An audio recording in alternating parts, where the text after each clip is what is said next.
चौंकाने वाली खबर, जांच एजेंसियों के रडार पर करीब 200 डॉक्टर्स हैं। कश्मीरी मूल के ज्यादातर डॉक्टर्स बताए जा रहे हैं। 200 डॉक्टर्स जांच एजेंसियों के रडार पर दिया और हमने तो बता दिया कि हम क्या कर सकते हैं। अब ये प्रोफाइलिंग इनकी होगी, अब कश्मीर के अंदर मामला टाइट होंगे, आप देखिएगा। आदिल की गिरफ्तारी के बाद ही फरीदाबाद, लखनऊ, नूह और पठानकोट तक फैला टेरर नेटवर्क एक्सपोज हुआ।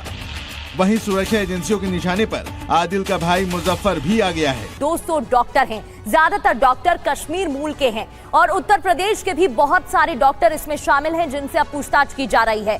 व्हाइट कॉलर मॉड्यूल से संपर्क में थे सभी और उमर शाहीन दूसरे आरोपियों से भी कांटेक्ट में थे। मकबूजा जम्मू कश्मीर, फरीदकोट, हरियाणा से कुछ मुसलमान डॉक्टर्स को इमाम मस्जिद को गिरफ्तार किया गया। उनके जिस आतंकी उमर ने दिल्ली में ब्लास्ट किया था, आज उसके घर को धमाके के साथ मिट्टी में मिला दिया गया। ये आतंकियों और देश के खिलाफ साजिश करने वालों के लिए क्लियर मैसेज है कि आतंकियों का अंजाम क्या होगा। इंडिया की जो पॉलिटिकल क्लास है उन्होंने बड़ी टफ लाइन ली है, मतलब उन्होंने प्रॉपर डिमोलिश करने शुरू कर दिए हैं घर। आपको याद होगा कि जब वो वाकया हुआ था पहलगाम का, तो उस वक्त भी बहुत सारे घर इंडिया के अंदर गिराए गए थे।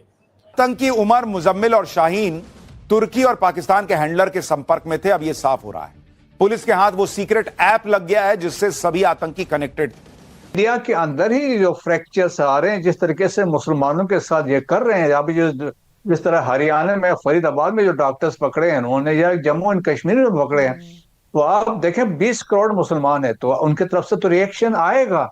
अगर इस 20 करोड़ में भी चंद हजार खड़े हो गए तो फिर इंडिया का क्या होगा।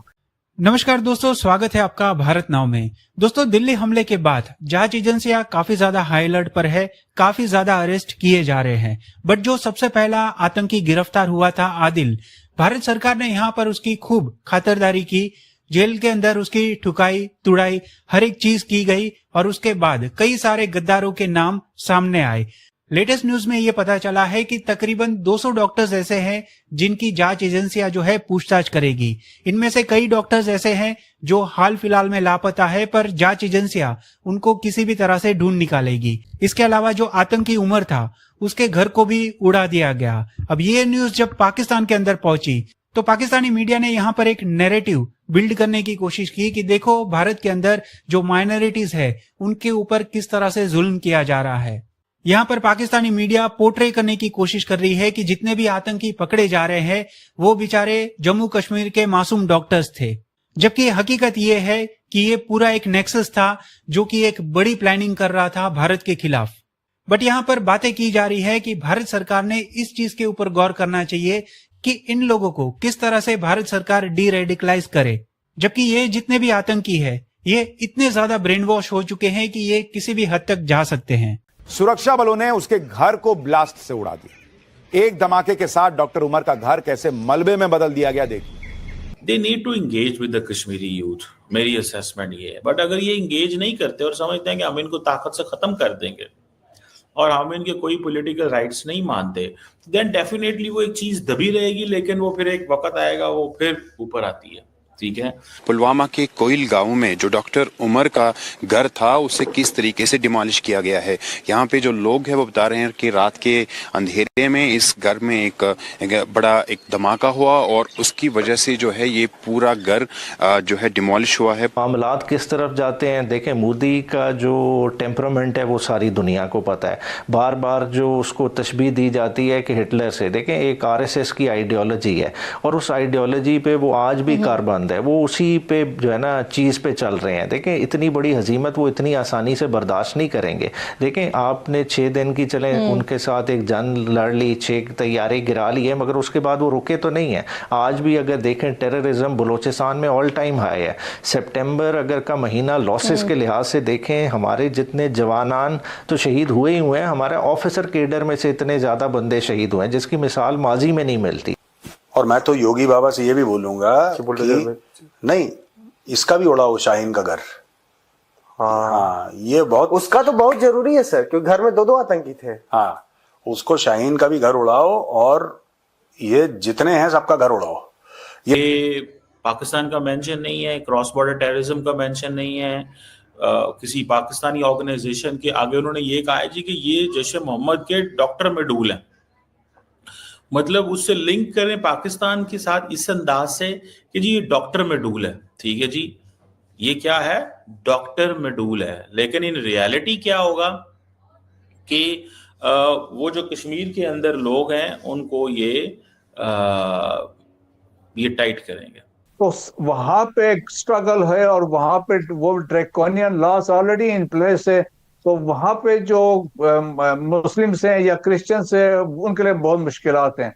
अब आए इधर Indian illegal occupied Jammu and Kashmir, तो अब हमें बताने की जरूरत नहीं जो वहां पे मजालिम हो रहे हैं, स्पेशली इन वाकयात के बाद, रेड फोर्ट के बाद से, और जो अभी धमाका वहां पे हुआ इसके बाद से मुसलमानों पे जो क्रैकडाउन हो रहे, इसके आड़ में क्रैकडाउन करते हैं और इसके बाद अरेस्ट करते हैं, एक्स्ट्रा जुडिशियल किलिंग्स होती हैं।